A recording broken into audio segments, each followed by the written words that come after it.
saya diamanahkan untuk menyampaikan usul, menyokong ataupun memberi pendapat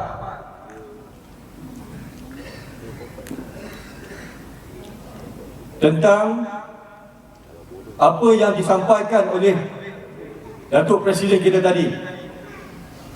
Baik, masa tentang berjalan, saya teruskan. Pada persidangan kali ini, kita menyokong secara tegas perjuangan bersih dan bermodal. Prinsip perjuangan bersih dan bermodal ini adalah tunjang dan sendi kepada kekuatan pembinaan sebuah agama, bangsa dan negara. Sifat kepimpinan yang tidak bersih dan tidak bermoral adalah punca menyebabkan runtuhnya sebuah tamadun atau memusnahkan impian bangsa yang diharapkan selepas kemerdekaan. Yang kedua, kami menyokong ketetapan merasa kecewa dan kesal di atas kegawatan politik negara yang berterusan dan menyebabkan rakyat menderita serta kedudukan negara turut tergugat.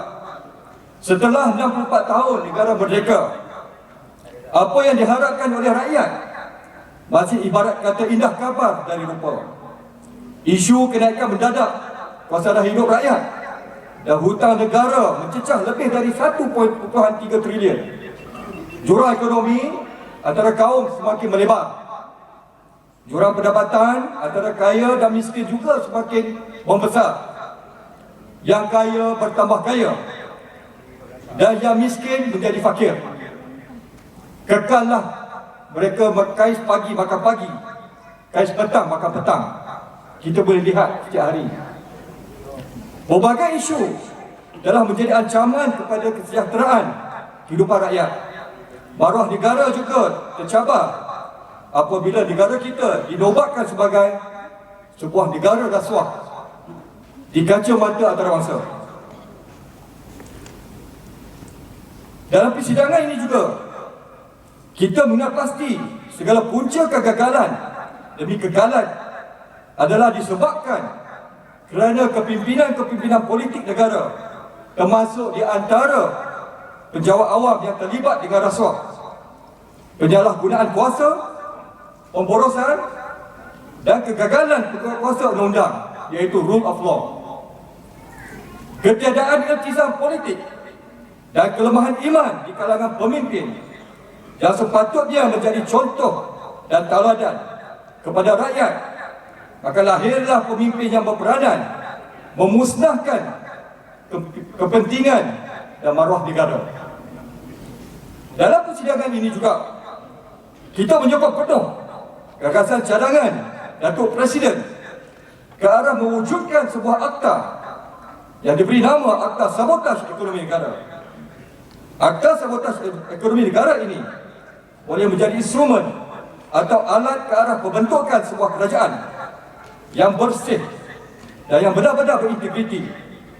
Cara menangani rasuah, penyalahgunaan kuasa dan pengubahan wang haram masa kini tidak berkesan.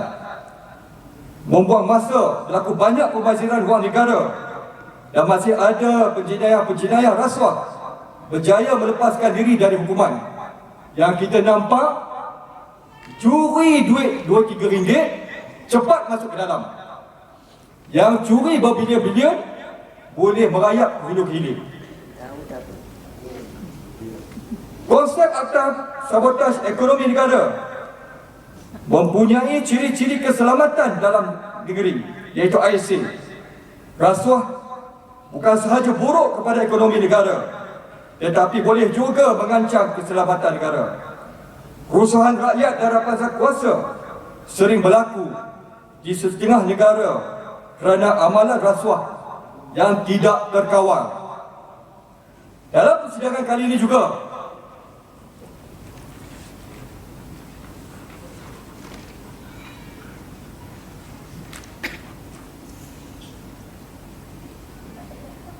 slogan-slogan hanya menjadi hiasan di bibir mulut sahaja. Pelaksanaan terhadap dasar-dasar dan program-program yang umum di umum amat mengecewakan. Apa yang terjadi apabila nikmat tidak sampai kepada rakyat? Rasuah bermaharajalela, penyalahgunaan kuasa dan pemborosan luar biasa berjalan seperti biasa, walaupun ini luar biasa. Ada kala dasar-dasar yang diumumkan dan dilaksanakan bercanggah dengan asas perlembagaan negara. Bukan perlembagaan sahaja, common sense pun kita tak boleh nak faham. Dalam persidangan kali ini juga, kita mengambil maklum Malaysia adalah sebuah negara yang kaya raya jika dibandingkan dengan jumlah penduduk hanya sekitar 37 juta, dan tidak sepatutnya rakyat hidup dalam kesempitan. Malaysia mempunyai minyak dan gas, pengeluar kelapa sawit terbesar dunia, dan memiliki pelbagai kekayaan yang sepatutnya semua rakyat berhak menikmati, seperti mendapat pendidikan percuma, mendapat perubatan yang bermutu dan percuma, dan rakyat miskin berhak mendapat rumah percuma.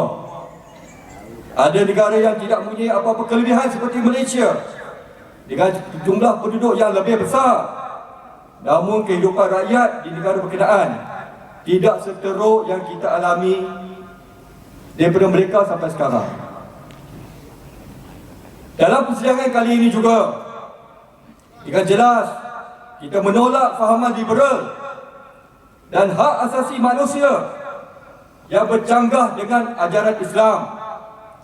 Hak asasi manusia ditafsir oleh nafsu mereka, bukan dengan ajaran Islam. Seperti yang terkandung dalam Al-Quran, hadis sahih, ijma' ulama dan adat resam budaya bangsa. Dalam persidangan kali ini juga, kita mengulangi pendirian tegas dan tidak akan bertolak ansur bagi mempertahankan asas perlembagaan negara yang terbentuk melalui kontrak sosial yang dipersetujui oleh semua pihak berkepentingan sebelum Persekutuan Tanah Melayu diberi kemerdekaan pada tahun 1957, seperti fasa 151, 152, 153 dan yang berkaitan. Terdapat asas perlembagaan negara ternoda dengan dasar-dasar yang digubal kerana tekanan pihak-pihak tertentu, retorik, kata-kata indah hanya untuk meraih undi. Ada pihak menuntut supaya fasa 153 dikaji semula dengan alasan peredaran masa dan masyarakat majmuk Malaysia. Cadangan ini mencabar atas hasutan negara, namun oleh kerana kelemahan iltizam kepimpinan politik negara kini, ianya dibiarkan begitu saja. Keadaan ini ibarat api dalam sekam. Telur di hujung tanduk. Putra yang menghimpun kepimpinan dan pejuang bersifat nasionalis tidak berdiam diri dan akan menempuh apa jua cabaran yang mendatang demi kerukunan negara masyarakat majmuk. Namun kepentingan majoriti penduduk asal negara kita, iaitu kaum pribumi, wajib terus dihormati.